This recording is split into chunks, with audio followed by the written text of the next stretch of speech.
Again welcome to this last training day, जिथे आपण technical analysis आज जे आपण सेशन मागच्या 4 दिवसांपासून घेतोय त्याचा आज आपण एंड करणार आहोत. आणि जसं मी म्हणालो होतो की आजचा दिवस खूप इम्पॉर्टंट आहे. आजचा दिवस हा सगळ्यात मोठा दिवस असणार आहे ट्रेनिंगचा. आणि आय होप की कुठल्याही प्रकारचे आपल्याला टेक्निकल डिस्टर्बन्स नाही येणार आहे. आपण सुरू करूयात.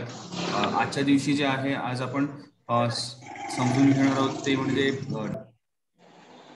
आज आपण जे समजून घेणार आहोत ज्याच्यामध्ये आपण बघणार आहोत की डिफरंट टाईप ऑफ इंडिकेटर्स आपण समजणार आहोत. त्याच्यानंतर त्याच्याबरोबरच कशा प्रकारे आपण आतापर्यंत जे इंडिकेटर्स आणि जे नॉलेज घेतलं होतं त्याचं एक्झिक्युशन करायचं आहे आणि रिस्क मॅनेजमेंट आपण इकडे समजून घेणार आहोत.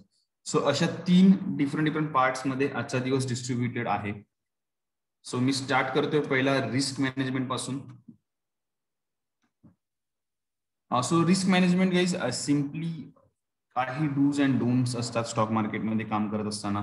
त्याचा विचार करून आपल्याला ट्रेडिंग ऍक्टिव्हिटीज करायच्या असतात, इन्व्हेस्टमेंट ऍक्टिव्हिटीज करायच्या असतात. सो त्याच्या हिशोबाने जर आपण बघत असू तर फर्स्ट ऑफ ऑल जेव्हा तुम्ही इन्व्हेस्टमेंट पर्स्पेक्टिव्हने जेव्हा मार्केटमध्ये काम करताय त्यावेळी तुमचा जो पोर्टफोलिओ जो आहे सो डायव्हर्सिफाईड असणं गरजेचं आहे. डायव्हर्सिफिकेशन म्हणजे एक सर्टन अमाऊंट किंवा एक सर्टन नंबर ऑफ जे स्टॉक्स आहेत जे आपण बाय करतो किंवा ज्याच्यामध्ये आपण इन्व्हेस्टमेंट करतो ते जी आहे ती आपण एकाच स्टॉकमध्ये इन्व्हेस्ट न करता ती मॅक्झिमम स्टॉक्समध्ये इन्व्हेस्ट करायची किंवा त्याला ट्राय करायचं की वेल डायव्हर्सिफाईड केला जाईल, वेल डिस्ट्रीब्युटेड केले जातील कॅपिटलला. म्हणजे समजा माझ्याकडे 1 लाखाचं कॅपिटल असेल तर त्यावेळी ट्राय करा की ते 1 लाखाचं कॅपिटल जे आहे ते वर्सेटाईल वे मध्ये तुम्ही त्याला इन्व्हेस्ट करा इन डिफरंट प्रोडक्ट टाइप्स. म्हणजे काही कॉम्बिनेशन्स तुम्हाला मी सांगतो की ज्या ह्याच्यामध्ये मोस्ट ऑफ दी बघितलं आहे आम्ही की मोस्ट ऑफ दी टाइम्स जे आहे ते डिस्ट्रीब्युशन केलं जातं. So first of all guys, जेव्हा कधी आपण इन्व्हेस्टमेंट करत असतो त्यावेळी तुमच्या पोर्टफोलिओमध्ये बँकिंग, त्याच्यानंतर इन्शुरन्स कंपनीज, त्याच्यानंतर एनबीएफसीज हे फायनान्शियल रिलेटेड कंपनीज असणं गरजेचं आहे. त्याच्याच बरोबर कन्झम्पशन बेस्ड मध्ये फार्मास्युटिकल्स आणि एफएमसीजी कंपनीज असल्या पाहिजेत. ग्रोथ पर्स्पेक्टिव्हने तुमच्याबरोबर कन्स्ट्रक्शन कंपनीज, त्याचबरोबर मेटल कंपनीज या असणं देखील गरजेचं आहे. आणि जर तुम्ही इंटरनॅशनल डायव्हर्सिफिकेशनच्या हिशोबाने विचार करत असाल तर तुम्हाला आयटी कंपनीज देखील यामध्ये असल्या पाहिजेत. सो इन्व्हेस्टमेंट करताना पहिला मुद्दा लक्षात घ्यायचा आहे की सर्व पैसे एकाच पर्टिक्युलर कंपनीमध्ये किंवा पर्टिक्युलर सेक्टरमध्ये इन्व्हेस्ट नाही करायचे, त्यांना डिस्ट्रीब्यूट करायचं आहे. सेम कॅपिटलला तुम्ही जास्ती ट्राय करा की 5 ते 6 डिफरंट सेक्टर्स मध्ये डिस्ट्रीब्यूट करू शकाल. नेक्स्ट जे आहे, जेव्हा कधी तुम्ही ट्रेडिंग करता त्यावेळी तुमचं रिस्क आणि रिवॉर्ड रेशो हा मॅनेज असणं गरजेचं आहे. म्हणजे रिस्क अँड रिवॉर्ड्स जे आहेत ते डिस्ट्रीब्युटेड असणे गरजेचं आहे. जेव्हा तुम्ही 1 रुपयाचे रिस्क घेता त्यासमोर तुम्हाला किती रुपयाचा प्रॉफिट होतोय, म्हणजे समजा मी 1 रुपयाची रिस्क घेऊन जर मला 3 रुपयाचा प्रॉफिट होत असेल तर 1:3 हा रेशो आहे. सो मार्केटमध्ये जो विनिंग डिस्ट्रीब्युशन जे आहे, विनिंग रेशो जो आहे तो आहे 1:1 चा विनिंग रेशो असतो रिस्क अँड रिवॉर्ड रेशोज मध्ये. देन त्याच्यानंतर पुढे काही जेव्हा आपण जातोय तेव्हा एक्सपेक्टेड रिटर्न्स हे तुम्हाला माहिती असणं गरजेचं आहे. मार्केटमध्ये येताना मुख्यतः 2 गोष्टी कन्फर्म असणं गरजेचं आहे की मी किती रुपयाचा लॉस घेऊ शकतो आणि मी किती रुपयाच्या प्रॉफिटच्या एक्सपेक्टेशनने मार्केटमध्ये आलेलो आहे हे तुम्हाला समजणं गरजेचं आहे. सो तसंच जसं एक्सपेक्टेड रिटर्न जे मी म्हणालो की ह्याच्यामध्ये तुम्हाला किती प्रॉफिट्स भेटणार आहे ह्याचा विचार करून तुम्ही मार्केटमध्ये इन्व्हेस्ट करणं गरजेचं आहे. देन गाईज त्याच्यानंतर तुम्ही बघत असाल लिव्हरेज ट्रेडिंग. जसं सरांनी त्या दिवशी मला सांगितलं होतं की आपण एफएनओ वरती जास्त फोकस केला बिकॉज त्याच्यामध्ये रिस्क आहे. सो एफएनओ मध्ये रिस्क असण्याचं पहिलं रिझनच हे आहे. 1 सेकंड गाईज.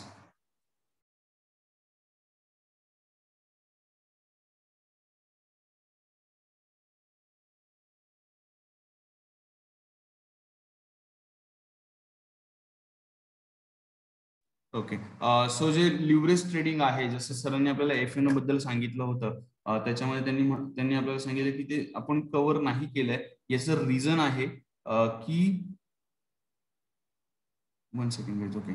याचं रिझन आहे की जेव्हा आपण एफएनओ ट्रेड्स करत असतो तर त्याच्यामध्ये लिव्हरेज खूप जास्त असतं. म्हणजे 1 लाखाच्या कॅपिटलवरती तुम्हाला 10 लाखाचं लिव्हरेज अवेलेबल असतं. सो हेवी लिव्हरेज मुळे काय होतं की आपला जो रिस्क आणि रिवॉर्ड जो रेशो आहे तो चेंज होतो. जस्ट एक एक्झाम्पल देतो तुम्हाला.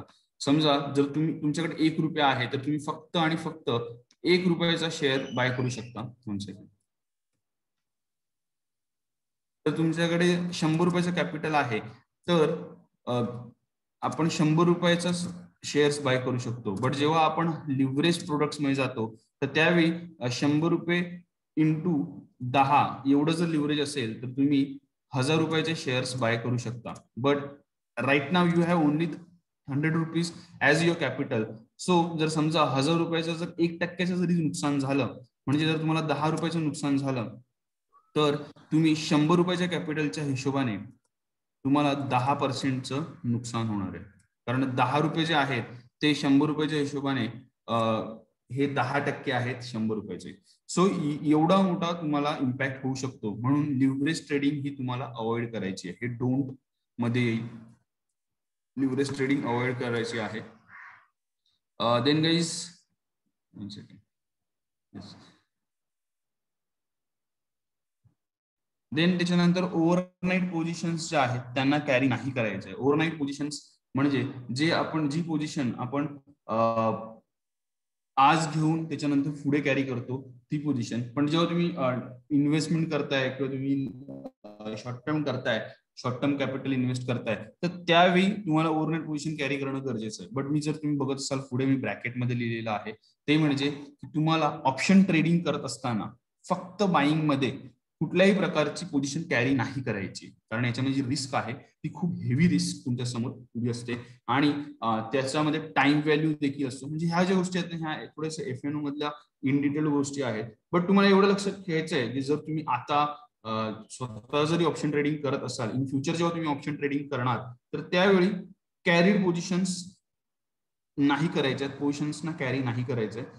पोझिशन्स जे आहेत त्या डे बेसिसवरती एक्झिट करायचे आहेत. It's specially only for option traders जे फक्त बाईंग मध्ये बिलीव्ह करतात. देन गाईज, आपण जेव्हा रिस्क मॅनेजमेंटचा विचार करत असतो तर त्यावेळी स्टॉप लॉसचा विचार करणं खूप गरजेचं आहे. मार्केटमध्ये जसं मी म्हणालो की येताना आपण फक्त प्रॉफिटसाठीच आलेलो असतो. बट तरीही देखील जे स्किलफुल आणि सक्सेसफुल ट्रेडर्स आहेत ते नेहमी स्टॉप लॉसचा विचार पहिला करतात. दे आर बिलिव्हिंग दॅट की पहिला जो आहे तो स्टॉप लॉस मेंटेन असणं गरजेचं आहे. स्टॉप लॉस प्रेडिक्ट असणं गरजेचं आहे. म्हणजे पर्टिक्युलर सिच्युएशनला मला किती मॅक्झिमम लॉस, किती मॅक्झिमम इम्पॅक्ट होऊ शकतो ऑन अ निगेटिव्ह साईड याचा विचार करून आपल्याला मार्केटमध्ये येणं गरजेचं आहे. आता हे आपण पुढे समजून घेणार आहोत की प्रत्येक ट्रेडिंग स्टाईलमध्ये आपण कुठला स्टॉप लॉस कितीला ठेवणार आहे आणि त्याच्यानंतर आपण कशा प्रकारे तो मेंटेन करणार आहे हे मी तुम्हाला ह्याच्या नंतरच्या स्लाइडमध्ये समजवणार आहे. आणि जो शेवटचा मुद्दा आहे तो म्हणजे सगळ्यात मोठा रिटेलरची सगळ्यात मोठी होणारी मिस्टेक ती म्हणजे ओव्हरसाइज्ड पोझिशन घेणं ही रिटेलरची सगळ्यात मोठा प्रॉब्लेम आहे. तो देखील आपण इथे आज डिस्कस करणार आहोत. ऑर्डर साइजिंग हे एक रिस्क मॅनेजमेंट मधलं टूल आहे. ज्या हिशोबाने जर तुम्हाला समजून आलं, आणि हे खूप डिफिकल्ट नाहीये, it will take hardly 4 minutes to understand, but एवढं इझी असूनही लोक फॉलो करत नाहीत. याचं रिझन आहे मार्केटमध्ये ग्रीड आणि फिअर ही असल्यामुळे हा इम्पॅक्ट नेहमी राहतो आणि नेहमी राहणार सुद्धा आहे. त्याच्यामुळे जर विनिंग पर्सेंटेज जर आपण मार्केटमध्ये बघत असू, those who can follow this all rules, त्यांचे विनिंग पर्सेंटेज जे आहेत ते मार्केटमध्ये खूप हाय आहेत आणि ते मार्केटमध्ये विनर आहेत. सो गाईज, आता आपण स्टॉप लॉस वरती पुढे जाणार आहोत की स्टॉप लॉस कसं आपल्याला रीड करायचं आहे. So first of all guys, intraday trading आपण प्रमोट नाही करत आहोत बिकॉज आपलं जे हे पूर्ण सेशन आहे टेक्निकल अनालिसिस फॉर इन्व्हेस्टमेंट. तरीही देखील I know that if you want to learn something, if you want to learn about stock market, that time you should spend 2 or 3 years in intraday trading. So त्यावेळी काय होतं, तुमचे emotions जे आहेत ते बऱ्यापैकी कंट्रोल होतात and you able to understand, you able to take benefits, and तुमची जी भीती आहे ती संपून जाते रिगार्डिंग स्टॉक मार्केट जर तुम्ही इंटरडे ट्रेडिंग करत असाल तर. सो जेव्हा तुम्ही इंटरडे ट्रेडिंग कराल तर त्यावेळी पर्सेंटेज बेसिसवरती ऑन अ पर्सेंटेज बेसिस तुम्हाला 1% स्टॉप लॉस फॉलो करणं गरजेचं आहे. Otherwise on a technical basis 7 EMA आणि 21 EMA जे आपण शिकलो होतो तर त्याचा स्टॉप लॉस फॉलो करणं गरजेचं आहे. ते मी आता तुम्हाला ह्याच्या पुढे जेव्हा एक्झिक्युशन मध्ये आपण आता जाणार आहोत आज, सो त्यावेळी तुम्हाला मी समजावून सांगेल की कशा प्रकारे हे बघायचंय, कशा प्रकारे 7 EMA आणि 21 EMA ना ऍज अ स्टॉप लॉस आपल्याला फॉलो करायचंय.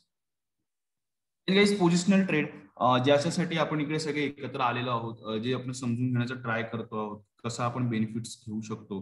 सो त्याच्यामध्ये पोझिशनल ट्रेड्स हे खूप इम्पॉर्टंट रोल इकडे असतो. पोझिशनल ट्रेड्स मध्ये पोझिशनल ट्रेड्स ज्या आहेत त्या म्हणजे 3 दिवसापासून ते अगदी 1 महिन्यापर्यंत. जेव्हा जर तुम्ही त्याला पर्सेंटेज बेसिसवरती कॅल्क्युलेट करत असाल तर याच्यामध्ये 5% स्टॉप लॉस कॅरी करणं तुम्हाला मस्ट आहे. 5% स्टॉप लॉस हा तुमच्या करंट बाईंग रेट पासून असणं गरजेचं आहे. सेकंड जे आहे ते तुम्ही फॉलो करू शकता ऑन बेसिसवरती. जर तुम्ही जात असाल तर 7 EMA अँड 21 EMA तुम्हाला as a stop loss follow करणं गरजेचं आहे. आता 7 EMA 21 EMA बेसिसवरती सांगणार आहे. इव्हन मध्ये जरी तुम्ही 7 EMA अँड 21 EMA आहे. So please mute your device. Okay, thank you. Okay, so 7 EMA okay, so 7 EMA and 21 EMA यांना आपण फॉलो करणार आहोत प्राइस ऍक्शन बेसिसवरती ऍज अ स्टॉप लॉस, ते आपण पुढे बघून घेणार आहोत. पण जेव्हा लॉंग टर्म मध्ये जाऊ तेव्हा ऑन अ पर्सेंटेज बेसिस पहिल्या वर्षी 10% स्टॉप लॉस ठेवणं गरजेचं आहे. म्हणजे जर समजा तुम्ही 100 रुपयाला एखादा शेअर बाय केलात, जर माझा बाईंग रेट हा आहे 100 रुपीज, तर त्या टायमाला 10%च्या हिशोबाने 10 रुपयाचा स्टॉप लॉस तुम्हाला 10 रुपयाचा स्टॉप लॉस ठेवणं गरजेचं आहे. आणि तो येणार आहे 90 रुपीज. म्हणजे 90 रुपीजच्या खालती जर स्टॉक प्राइस गेली तर त्या टायमाला तुम्हाला एक्झिट करायचंय, जर तुम्ही फर्स्ट इयर मध्ये जर होल्ड करत असाल तर. आणि सेकंड इयरला हे जे कॅल्क्युलेशन आहे ते 100 रुपये तुमचे जर बाईंग रेट असेल तर 5% म्हणजे 5 रुपयाचा स्टॉप लॉस, इट मीन्स 95 रुपीजला तुमचा स्टॉप लॉस येणं गरजेचं आहे.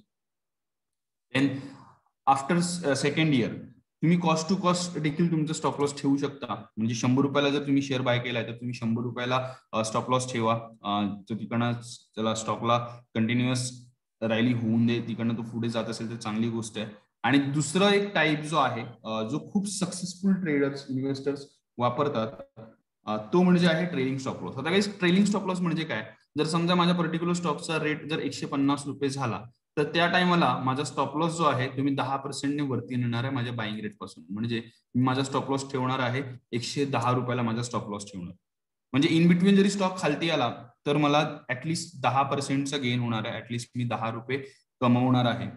सो आणि जर समजा इन फ्युचर जो स्टॉक जर झालेला आहे 170 रुपये, स्टॉकचा रेट जर झाला 170 रुपये, तर परत मी माझा स्टॉप लॉस जो आहे तो ठेवणार आहे 130 रुपयाला. म्हणजे आता ह्याच्या पुढे येणाऱ्या प्रत्येक 10 रुपयाच्या मुवमेंटला माझा स्टॉप लॉस जो आहे तो 10 रुपये वरती घेऊन जाणार आहे.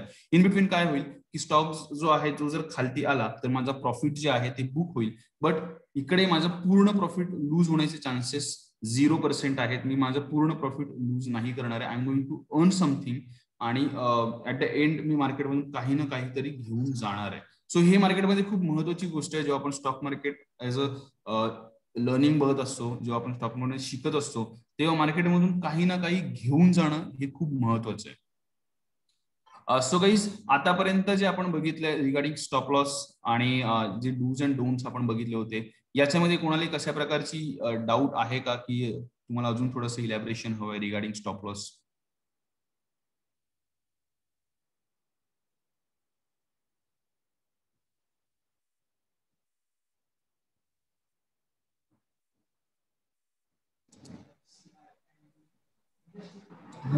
आपण सर्वांना म्यूट केलेलं आहे.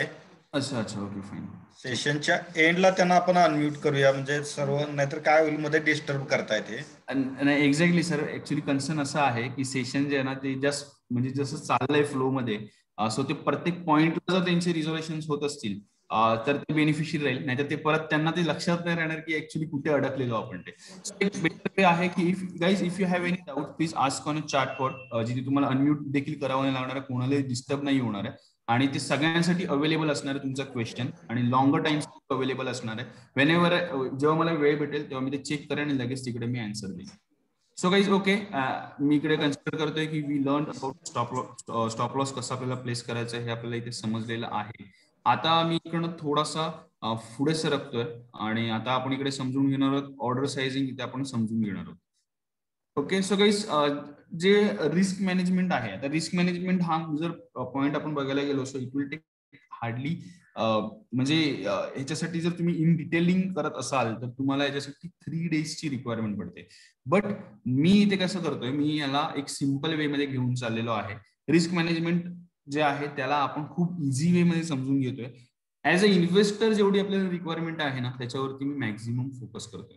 आता काही समजा, आता समजा तुमच्याकडे जर 50,000चं कॅपिटल आहे. ओके, 50,000 रुपये हे तुमचं स्टार्टिंग कॅपिटल आहे. प्रत्येक ट्रेडिंगला, म्हणजे समजा इंट्राडे ट्रेडिंग तुम्ही करत असाल तर तुम्हाला समजा प्रत्येक ट्रेडिंगला रिस्क पर ट्रेड ही 1% आहे. फक्त 1% रिस्क घ्यायची आहे. म्हणजे 50,000च्या हिशोबाने मला फक्त 500 रुपयाचीच रिस्क इथे घ्यायची आहे. पर्टिक्युलर स्टॉकचा रेट समजा 100 रुपये असेल आणि 100 रुपयाचा 1% लॉस म्हणजे 1 रुपयाचं नुकसान मला जर झालं तर मला फक्त 500 रुपये घालवायचे आहेत. म्हणून त्यावेळी मी फक्त 500 क्वांटिटीज बाय करणार आहे. म्हणजे 500 into 1 rupees equals to 500 rupees. So तसंच हे कॅल्क्युलेशन जर पुढे घेऊन गेलो मी, म्हणजे माझे रिस्क पर ट्रेड हे 1%च आहे, म्हणजे 500 रुपये घालवायचे आहेत टोटल कॅपिटलच्या. फक्त 500 रुपये मला गेले पाहिजे 50,000तून.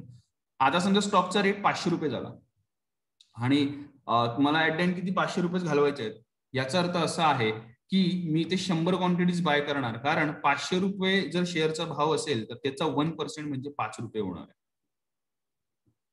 तसंच जर पुढे आपण लास्ट जर एक्झाम्पल बघू, पर्टिक्युलर शेअरचा भाव जर असेल 5,000 रुपये तर मी इथे फक्त 10 शेअर्सच बाय करणार आहे, कारण इथे जी 5,000चा जो 1% आहे तो म्हणजे आहे 50 रुपये. म्हणजे 10 इंटू 50 जरी केलं तरी मला 500 रुपयाचंच नुकसान होणार आहे. म्हणजे काही मार्केटमध्ये कुठलीही जरी सिच्युएशन असली, म्हणजे कितीही जरी मार्केट हेवायर मुवमेंटमध्ये असलं किंवा किती जास्त प्राइसचा शेअर असला तरी देखील तुमचं नुकसान जे आहे ना ते तुम्ही लिमिटेड करून घेतलंय. तुमचं नुकसान हे मॅक्झिमम 500 रुपयाचंच होणार आहे. तर हे जे आता मी तुम्हाला टूल दाखवलंय याला आपण ऑर्डर साइजिंग म्हणतो. म्हणजे प्रत्येकाने आपल्या रिस्क कॅपिटाईटच्या हिशोबाने आपलं ऑर्डर साइजिंग फिक्स करून घ्यायचे आणि त्या हिशोबाने आपली प्लॉटिंग इथे करून घ्यायची. म्हणजे समजा एखाद्याला जर हवं असेल 10,000 रुपये नुकसान मला प्रत्येक ट्रेडमध्ये झालं पाहिजे, तर त्यावेळी त्याचे नंबर ऑफ क्वांटिटी चेंज होणार आहे. ठीक आहे, एखाद्याचं असेल की मला 3%चे मी नुकसान सहन करू शकतो, म्हणजे मी 1,500चं नुकसान 50,000वरती 1,500चं नुकसान प्रत्येक दिवशी मी सहन करू शकतो पर ट्रेडला, तर त्यावेळी देखील याची क्वांटिटी चेंज होणार आहे. सो गाईज हे जे मायन्यूट चेंजेस केले जातात तर त्याला आपण ऑर्डर साइजिंगने ओळखतो, ऑर्डर साइजिंग असं ओळखतो. आणि एक गोष्ट आपल्याला लक्षात ठेवायची आहे की ऑर्डर साइजिंग करत असताना ह्याचं यूज हा आपल्याला प्रत्येक ट्रेड मध्ये करायचा आहे. अदरवाईज काय होईल की sometimes you are going to earn maximum profit and sometimes तुम्ही जिथे स्टॉप लॉसेस यूज नाही करणार, जिथे तुम्ही ऑर्डर साइजिंग यूज नाही करणार तिकडे तुम्हाला हेवी लॉसेस देखील होऊ शकतात. सो गाईज अशा प्रकारे याला आपल्याला समजून घ्यायचं आहे. आता आपला जो आहे तो रिस्क मॅनेजमेंटचा जो पार्ट आहे तो या ठिकाणी संपलेला आहे. या पूर्ण पार्ट मध्ये कोणालाही कसल्याही प्रकारचे डाऊट्स असतील so you can ask. I will give you 2 minutes and then आपण पुढच्या पार्ट वरती जाणार आहोत जिथे आपण इंडिकेटर्स समजून घेणार आहे. 2 इंडिकेटर्स आपण समजून घेणार जे मोस्ट नेसेसरी आहेत आपल्याला.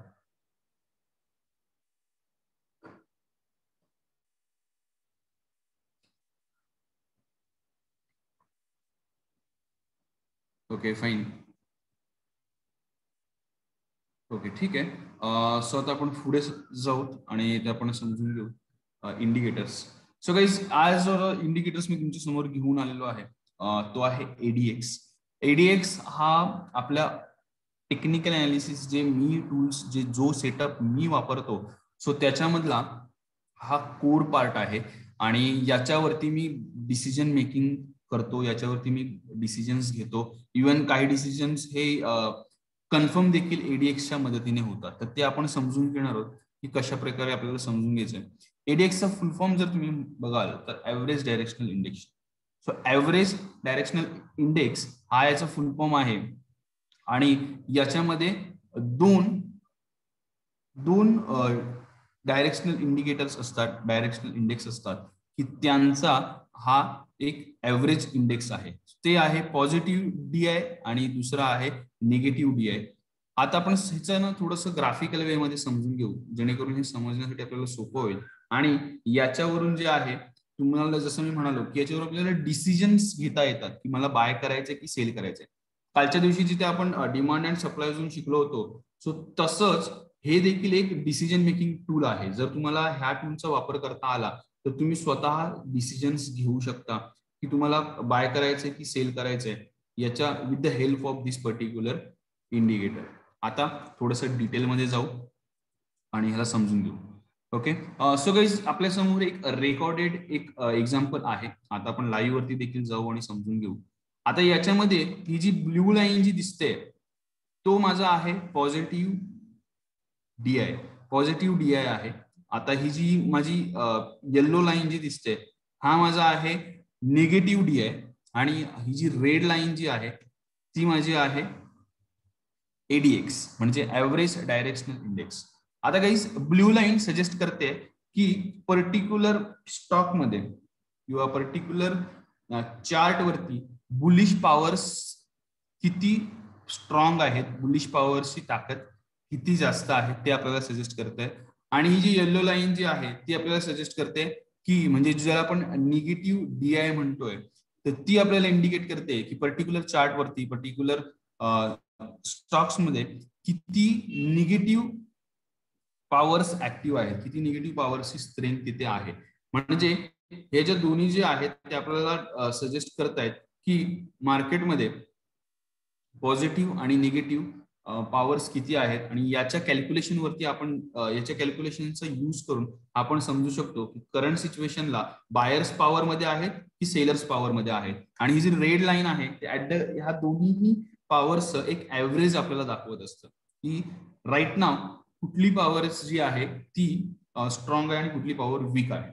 आता हे जसं तुम्हाला मी सांगितलं ह्याला अजून थोडंसं इझी वे मध्ये समजून घेऊयात. आता तुम्हाला सांगतो याला बघायचं कसं आहे.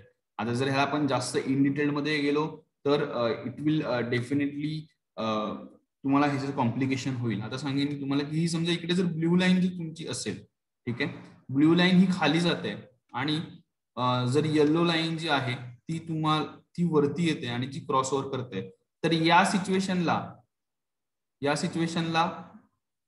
सेलर्स म्हणजे विकणारे म्हणजे बेअर्स जे आहेत त्यांची पॉवर वाढलेली आहे. आणि तसंच समजा ही ब्ल्यू लाईन जी आहे, ओके, तसंच ब्ल्यू लाईन ही वरती जाते आणि येलो लाईन जी आहे ती जर खालती येत असेल तर या सिच्युएशनला बुल्सचा म्हणजे बायर्सची ताकद वाढलेली आहे, buyers on a winning note. म्हणजे गाईज हे तुम्हाला समजलंय का, हे दोन्ही कॉम्बिनेशन जे तुमच्या समोर मी ठेवलेले आहेत.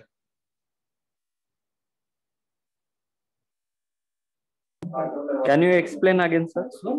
Yes, sure. ओके, सो मी परत एकदा एक्सप्लेन करतोय.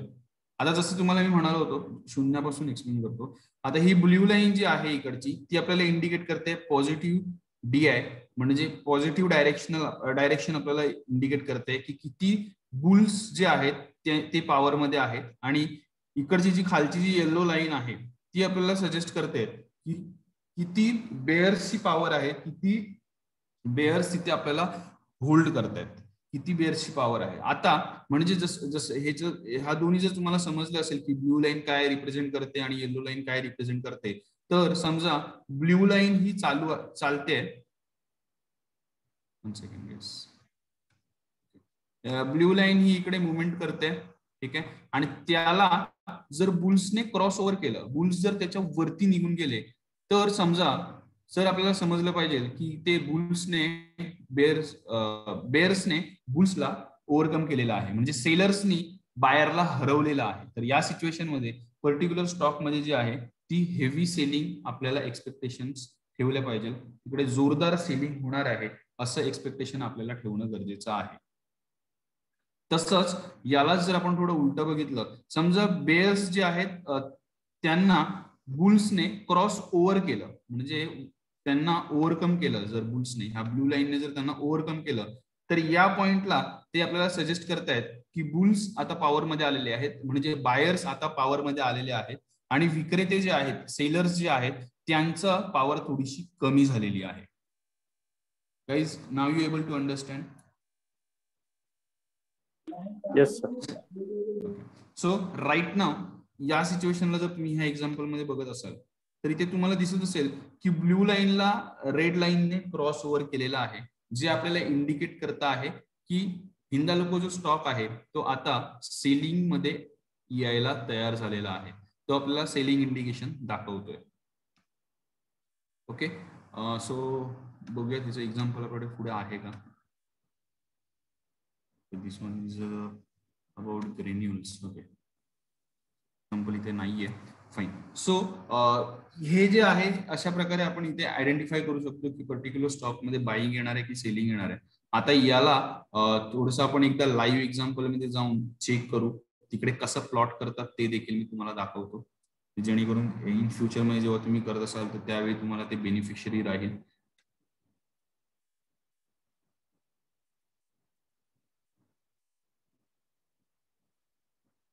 ओके,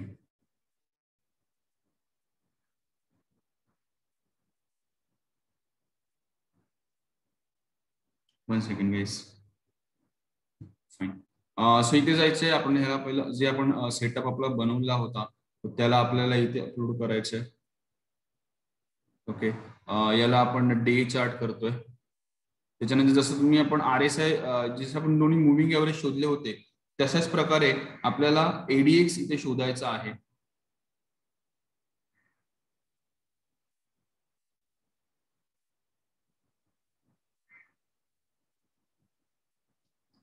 तशाच प्रकारे आपल्याला इथे ADX शोधायचा आहे.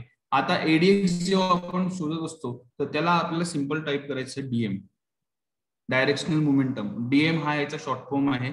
DM वरती क्लिक केल्यावरती तो सेटअप तुमच्या समोर अवेलेबल होतो. आता याला ह्या दोन्ही इकडे जे खालती जे आहे DM आपल्याला अवेलेबल झालेला आहे, ADX आपल्याला अवेलेबल झालेला आहे. सो याचे जे आहे थोडंसं मी स्ट्रेंथ वाढवतोय जेणेकरून ते आपल्याला दिसतील, विजिबल होतील आपल्यासाठी.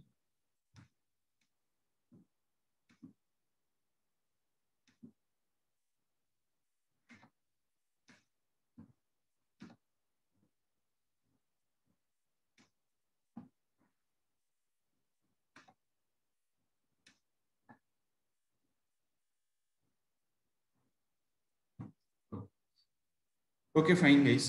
जसं मी तुम्हाला इथे सांगत होतो, आता जसं इकडे एक लाईव्ह एक्झाम्पल आपल्या समोर आहे state Bank of India daily chart मध्ये.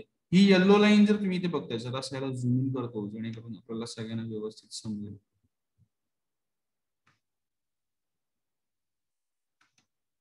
ओके, सो आपण चार्ट थोड्या वेळाने बघू. पहिला हे ADX समजून घेऊ. ही येलो लाईन जर तुम्ही इथे बघत असाल तर येलो लाईनने ब्ल्यू लाईनला क्रॉस ओव्हर केलेला आहे.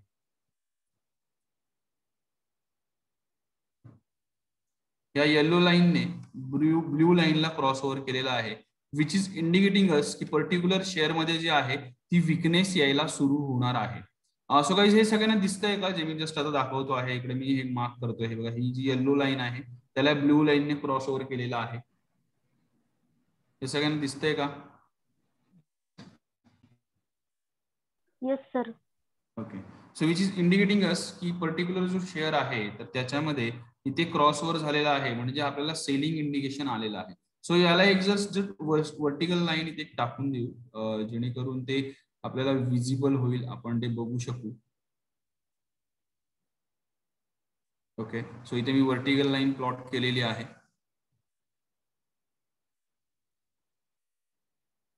याला मी थोडंसं डॉटेड करतो जेणेकरून आपल्याला दिसेल. आता आपण चार्ट मध्ये बघू. 1 सेकंड.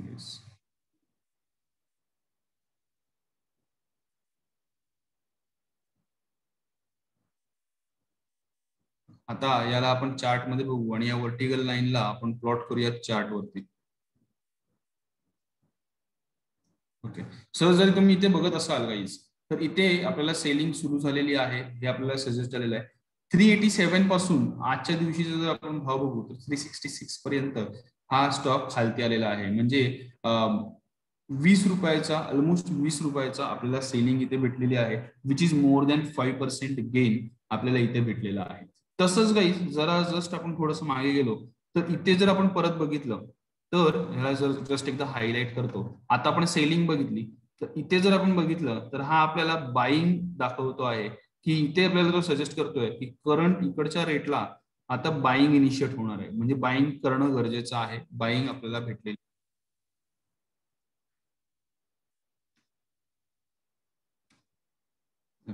सो याला मी एक व्हर्टिकल लाईन इथे देखील प्लॉट करतोय. आता चार्ट वरती बघू काय झालेलं आहे. चार्ट वरती या कॅन्डलला आपल्याला सजेशन भेटत आहे की इथे बाईंग सुरू झालेली आहे. म्हणजे जर आपण बघितलं 283 रुपयापासून हा स्टॉक अपसाइड मूव्ह झालेला आहे 428 पर्यंत वन साइडेड पॉझिटिव्ह गेलेला आहे. सो गाईज हे तुम्हाला समजलंय आता कशा प्रकारे एडीएक्स समजून घ्यायचा येतो, एडीएक्सचा बेनिफिट कशा प्रकारे आपण घेऊ शकतो. Yes sir. Okay, thank you. So guys अशा प्रकारे एडीएक्सचा तुम्ही वापर करू शकता आणि अशा तुम्ही डे टू डे बेसिसवरती याचा बेनिफिट घेऊ शकता. आता गाईज आपण पुढचं इंडिकेटर समजून घेणार आहोत आणि त्याच्यामध्ये आपल्याला समजणार आहे की ऍक्च्युअल पर्टिक्युलर स्टॉक मध्ये येस डेफिनेटली रेड लाईन जी आहे दोघांचे ऍव्हरेज आउट आपल्याला दाखवते. रेड लाईन वरून कुठल्याही प्रकारचे इंडिकेशन आपण घेत नाही. आता रेड लाईन जर आपण इकडे समजली ना म्हणजे थोडंसं आपल्याला ते कॉम्प्लिकेशन घेईल, त्याच्यामुळे मी तो त्या टॉपिक मध्ये ऍसेच जात नाहीये.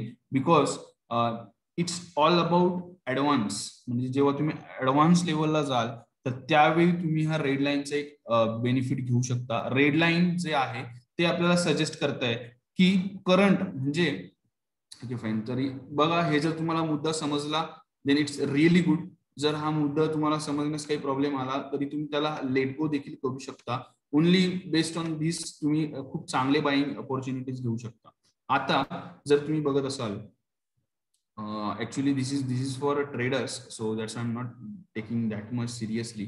Okay, so इकडे जर तुम्ही बघत असाल ही जी रेड लाईन जी आहे, तर जेव्हा ही ब्ल्यू लाईन या रेड लाईनच्या वरती निघते ना, इट्स इंडिकेटिंग दॅट की हा बाईंग ट्रेंड जो आहे तो खूप स्ट्रॉंग आहे. बट जेव्हा ही ब्ल्यू लाईन ह्या पर्टिक्युलर रेड लाईनच्या खाली येईल किंवा इव्हन ही येल्लो लाईन जर बघत असाल, आता ती रेड लाईनच्या वरती आहे, विच इज इंडिकेटिंग अस की करंट जो अप डाऊन ट्रेंड आहे त्याच्यामध्ये खूप जास्त ताकद आहे. तो अजून डाऊन ट्रेंड एक्सटेंड होणार आहे, अजून खाली जाण्यासाठी तो तयार आहे. बट जशी ही रेड लाईन जी आहे ही या दोन्ही लाईन्सच्या वरती जाते किंवा करंट अवेलेबल असलेल्या ट्रेंडच्या वरती जाते, तर ती आपल्याला इंडिकेट करते की करंट जो डाऊन ट्रेंड आहे तो थोडासा वीक होणार आहे. आता अगेन गाईज, जेव्हा तुम्ही स्किलफुली काम करत असाल तर त्यावेळी तुम्हाला या पर्स्पेक्टिव्हचा खूप जास्त उपयोग होतो. याचं रिझन सांगतो तुम्हाला काय आहे. आत्ताच्या लेवलला जिथे आपण आता अनालिसिस करतोय त्या टाइमला आपल्याला ह्या रेड लाईनचा, एडीएक्स लाईनचा तसा जास्त विचार नाही करायचा आहे. कारण सांगतो, जर रेड लाईनचा आपण विचार करू so there is more than 12 combinations. 12 different combinations आहेत जे तुम्हाला समजण्यासाठी थोडेसे सध्याच्या सिच्युएशनला डिफिकल्ट जातील. सो त्याच्यामुळे आपण जे आहे जास्तीत जास्त फोकस करणार आहोत ब्ल्यू लाईन आणि येलो लाईनच्या क्रॉस ओव्हर्स आणि क्रॉस डाऊन्स वरती, आणि त्याच्यावरती आपण डिसिजन घेणार आहोत. तरी देखील एवढंच सांगेन एक कन्क्लूड करताना, एडीएक्स लाईन म्हणजे ही रेड लाईन आहे ती जर करंट ट्रेंडच्या वरती असेल तर करंट ट्रेंड हा वीक आहे, आणि करंट ट्रेंड हा जर रेड लाईनच्या वरती आहे म्हणजे इथे जेव्हा ब्ल्यू लाईन जी आहे ह्या रेड लाईनच्या खालती आली, या एडीएक्स लाईनच्या खाली जेव्हा पॉझिटिव्ह डीआय आला तर त्या टाइमला पॉझिटिव्ह ट्रेंड जो आहे according to this ADX stuff weak झालेला आहे, आणि जोपर्यंत ही ब्ल्यू लाईन रेड लाईनच्या वरती होती तोपर्यंत पॉझिटिव्ह ट्रेंड मध्ये ताकद जास्त होती. हे एवढं कन्सिडरेशन तुम्ही समजून घ्या. इफ पॉसिबल आय होप की हे समजलं असेल, आणि जर नसेल समजलं तरी जसं मी म्हणालो याला थोडंसं लेट गो करा. या मुद्द्याला एवढ्या लवकर आपल्याला हात घालण्याची गरज नाहीये. First of all you need to understand basics, then only you can focus on this advance level. Okay, thank you. Anil sir, जर तुम्हाला समजलंय सो ही माझ्यासाठी एक विनिंग आहे. कारण सांगेन की एडीएक्स जो आहे ना हा मुद्दा खूप कॉम्प्लिकेटेड आहे. Is one of the complicated indicator. म्हणजे 182 इंडिकेटर्स पैकी हा खूप जास्त कॉम्प्लिकेटेड इंडिकेटर आहे. याला सहसा मी तसं डिस्कस नाही करत.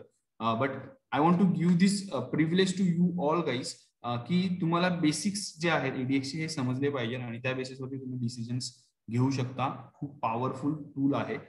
बट अगेन ही जी रेड लाईन वाला जो स्टफ आहे ना तो सध्याच्या टायमाला जास्त तुम्ही त्याचं पॅनिक घेऊ नका. याला जास्त तुम्ही इम्पॉर्टन्स आत्ता देण्याची गरज नाहीये. हे आपण समजून घेणार आहोत जेव्हा आपण ऍडव्हान्स लेवलला विचार करत असू तेव्हा. सो राईट नाव हे क्रॉसओव्हर्स हे तुमच्यासाठी बेनिफिशियरी आहेत. इकडे तुम्हाला ते बाईंग आणि सेलिंग इंडिकेशन्स दाखवणार. आणि ही जी रेड लाईन जी आहे ती फक्त करंट जो ट्रेंड आहे त्याची विकनेस आणि त्याची स्ट्रेंथ ही आपल्याला दाखवते. सो आता मी पुढच्या इंडिकेटर वरती चाललेलो आहे which is RSI, relative strength index. याच्यावरती जाताना मी सगळ्यांना एवढं सांगेन की रिलेटिव्ह स्ट्रेंथ इंडेक्स जो आहे तो बऱ्याच प्रकारे बघितला जातो. डिफरंट वे मध्ये बघितला जातो. पण ज्या वे मध्ये मी बघतो ऍज अ स्ट्रेंथ इंडिकेटरच मी फक्त त्याचा वापर करतो. I am not going to follow.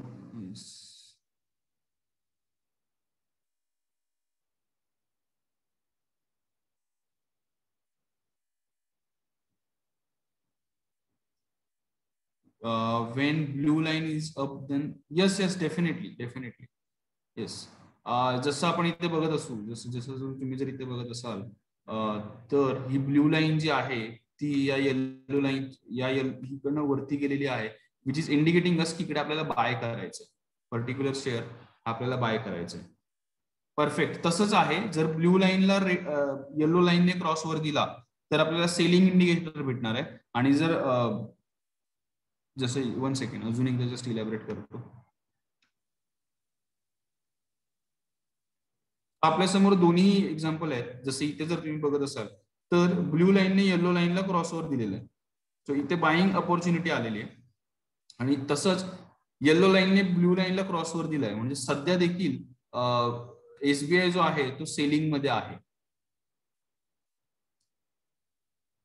Now you got it? Yes. Okay, thank you. Guys थोडंसं कॉम्प्लिकेटेड आहे. रेकॉर्डिंग्स जसं सरांनी मला पाठवलेल्या तर तसंच युट्यूब वरती परत एकदा चेक करा आणि कंटिन्युअस चेक करा. तुम्हाला याचा बेनिफिट डेफिनेटली होईल. बट प्रॅक्टिस करणं खूप गरजेचं आहे. As much as you practice this all stuff ना तुम्ही त्याच्यासाठी तेवढे जास्त यूज टू जाणार आणि त्यानंतर तुम्ही खूप चांगल्या प्रकारे डिसिजन्स घेऊ शकता.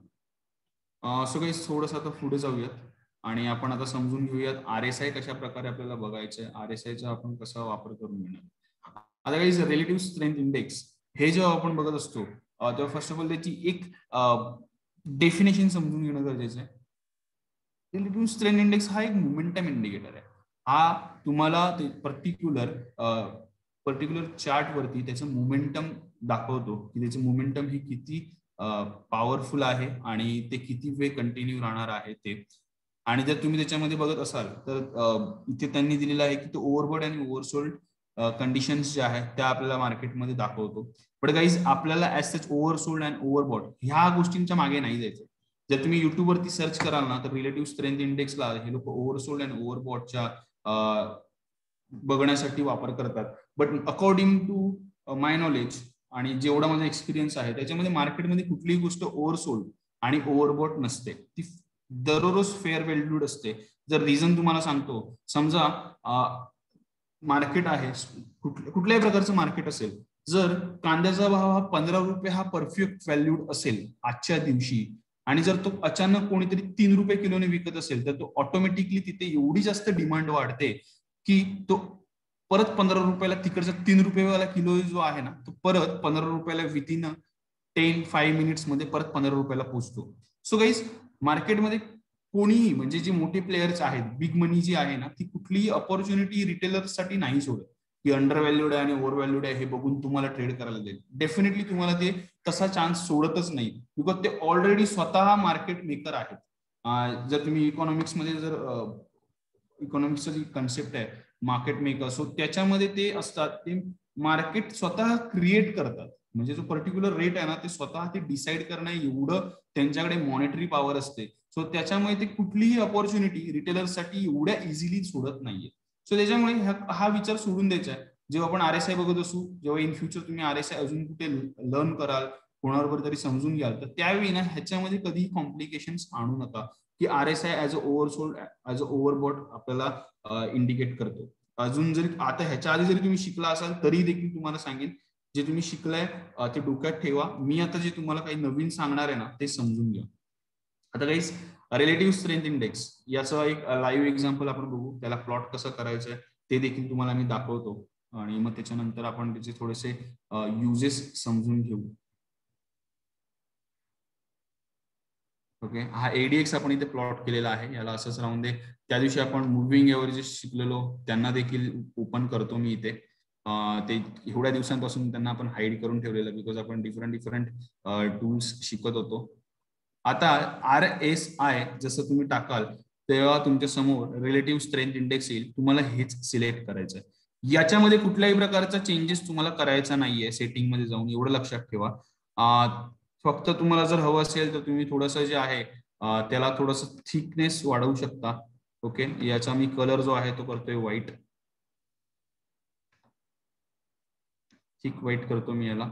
आणि याचे जे बॉर्डर्स जे आहेत त्यांना थोडंसं अजून डार्क करतो, जेणेकरून ते आपल्याला व्यवस्थित समजून येईल की कशा प्रकारे याला बघायचंय. ओके, आणि याचं बॅकग्राऊंड जे आहे त्याला नलिफाय करतो, डिस्टर्ब नाही झालं पाहिजे आपल्याला. ओके, याला आपण डन करू. ओके गाईस, आता जेव्हा RSI तुम्ही बघत असाल, तुम्ही जर डेफिनेशन वाचली RSI ची, जर ह्याच्या आधी जर तुम्ही RSI कुठे शिकला असाल, बघितला असेल, वापरला असेल, तर आत्ताच्या लेवलला स्टेट बँक ऑफ इंडिया जे ट्रेडिशनल वे मध्ये RSI वापरतात ना, ते लोक सांगतील की स्टेट बँक ऑफ इंडिया जो आहे तो आता अशा लेवलला आलेला आहे की इकडनं जर तो खालती गेला, 50च्या खालती गेला, तर तो सुरू होणार आहे ओव्हरसोल्ड व्हायला, किंवा सेलिंग याच्यामध्ये इंटॅक्टेड झालेली आहे, किंवा इकडनं तो जो आहे रिव्हर्स होण्याचे चान्सेस जास्त. म्हणजे काही तुम्ही समजून घ्या, ह्या मागच्या 4 स्टेटमेंटमध्ये मी स्वतः वेगवेगळे 4 तुम्हाला हे सांगितले, 4 वेगवेगळे इमोशन्स सांगितले. सो एवढं कॉम्प्लिकेशन्स ठेवून आपण मार्केटमध्ये सक्सेसफुल ट्रेड नाही करू शकत. याच्यामध्ये सिंपल एक गोष्ट समजून घ्यायची आपल्याला. जेव्हा कधी रिलेटिव्ह स्ट्रेंथ इंडेक्सला तुम्ही बघत असाल, याचा ह्या पेनचा कलर मी करतो येलो. ओके, जेव्हा कधी रिलेटिव्ह स्ट्रेंथ इंडेक्सला तुम्ही बघताय, तर आत्ताच्या सिच्युएशनला रिलेटिव्ह स्ट्रेंथ इंडेक्सचा जो ट्रेंड आहे तो डाऊन ट्रेंड शो होतोय. म्हणजे तो 68 वरून आता 43 ला चालू आहे. फाईन. सो याच्यानंतर काय करायचंय, फक्त इकडनं बाहेर यायचंय आणि बघायचंय की चार्ट कशा प्रकारे चालू, स्टॉक कशा प्रकारे मुवमेंट करतोय. तर जर तुम्ही बघाल तर स्टॉक देखील जो आहे तो डाऊनसाइड मोमेंटम करतोय. म्हणजे माझ्या करंट ट्रेंड मध्ये माझा जो डाऊन ट्रेंड आहे त्याच्यामध्ये स्ट्रेंथ आहे, हे मला RSI इंडिकेट करतोय. Relative strength index indicating that की पर्टिक्युलर जो ट्रेंड मी इथे प्लॉट केलेला आहे, पर्टिक्युलर ट्रेंड मला जो चार्ट वरती दिसतोय, याच्यामध्ये एवढी ताकद आहे की तो कंटिन्यू राहू शकतो. आता आपल्याला समजून काय घ्यायचंय, समजा पर्टिक्युलर स्टॉक, पर्टिक्युलर चार्ट हा हाईड करू,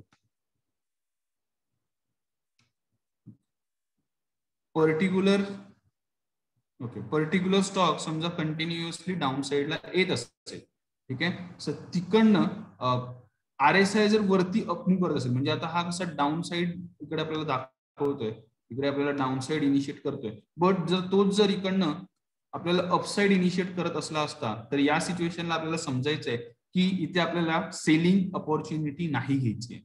we should avoid selling opportunity. म्हणजे जे आपल्याला चार्ट दाखवतोय ना त्याला अवॉइड करायचं, कारण रिलेटिव्ह स्ट्रेंथ इंडेक्स त्या पर्टिक्युलर मोमेंटमला सपोर्ट नाही करत आहे.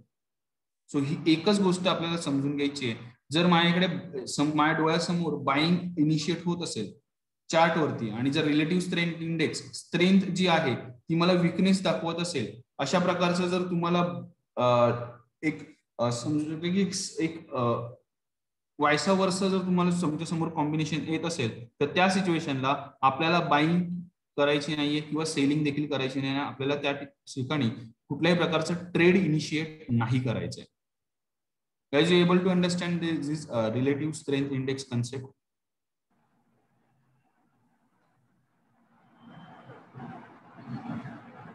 Sir, please explain again. Okay. Yes. One second. आता परत एकदा मी सांगतोय, हे एकदा समजून घ्या. आता गाईज हा जो आपण चार्ट आपल्या समोर बघतोय याच्यामध्ये स्टॉक जो आहे तो 426 वरून 365 पर्यंत विदाउट एनी हेजिटेशन आलेला आहे. आणि त्याच्याच बरोबर जर आपण बघत असू तर हा इकडनं जर आपण बघितला तर RSI देखील कंटिन्युअसली डाऊन साइडला येतोय. म्हणजे आपल्याला काय दिसतंय की RSI आणि स्टॉकचा प्राइस हा दोन्ही सेम डायरेक्शन मध्ये मूव्ह करतायत.